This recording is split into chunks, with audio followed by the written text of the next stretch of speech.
আসসালামু আলাইকুম এভরিওয়ান, কেমন আছেন সবাই? আশা করছি সবাই ভালোই আছেন। আমরা চলে গিয়েছিলাম গত শুক্রবার গ্রিন অরণ্য পার্ক, এটা ময়মনসিংহের ভালুকাতে অবস্থিত। সেইখানে ঘুরতে বেবিকে নিয়ে ঘুরতে গিয়েছিলাম। অনেকদিন কোথাও যাওয়া হয় না, তাই ঘুরতে যাওয়া।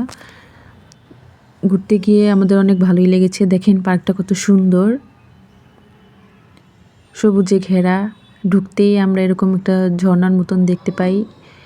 এর নিচে অনেকগুলো মাছ ছিল, এগুলো কি মাছ তা জানি না, কিন্তু মাছগুলো রঙিন মাছ ছিল। আর মাছগুলোকে খাবার দিলে তারা কাছে চলে আসতেছিল। দেখতে অনেক ভালোই লাগছিল। আমার ছেলে অনেক মজা পেয়েছে মাছগুলোকে খাবার খেতে দিয়ে। তারপর আমরা চলে যাই মানে স্পিড বোটের মতন এরকম ক্যাবেল ক্রুতে চড়তে। এগুলা পা দিয়ে স্প্রেডিং করে চালানো যায়, নৌকার মতনই। এটা দিয়ে আমরা পুরো পার্ক এরিয়াটাতে একটু পানির উপর একটু ঘুরেছি, অনেক ভালো লেগেছে। চারপাশে অনেক অনেক প্রাণীর ভাস্কর্য বানানো আছে, যা দেখে আমার বেবি অনেক মজা পেয়েছে, অনেক আনন্দও পেয়েছে।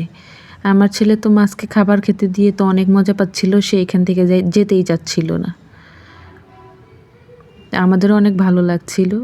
তারপর কিছু কিছু ছোট ছোট ক্লিপ নেওয়া। এই যে ব্রিজের মতন বানানো হয়েছে, এই যে ডলফিনের ভাস্কর্য বানানো হয়েছে, এগুলো দেখতে অনেক ভালো লাগছিল। আরও অনেক কিছু আছে যেগুলো আর কি ক্লিপ নেওয়া হয়নি। আপনারা যারা যাননি ঘুরে আসতে পারেন, আপনাদেরও অনেক ভালো লাগবে। এটা ভালুকাতে অবস্থিত। এই যে সিংহের ভাস্কর্য। তারপর সেই পার্ক থেকে বের হয়ে একটু পার্কের মতন, একটু চিড়িয়াখানার মতন আছে, যেখানে উট পাখিটা দেখেছিলাম। ধন্যবাদ।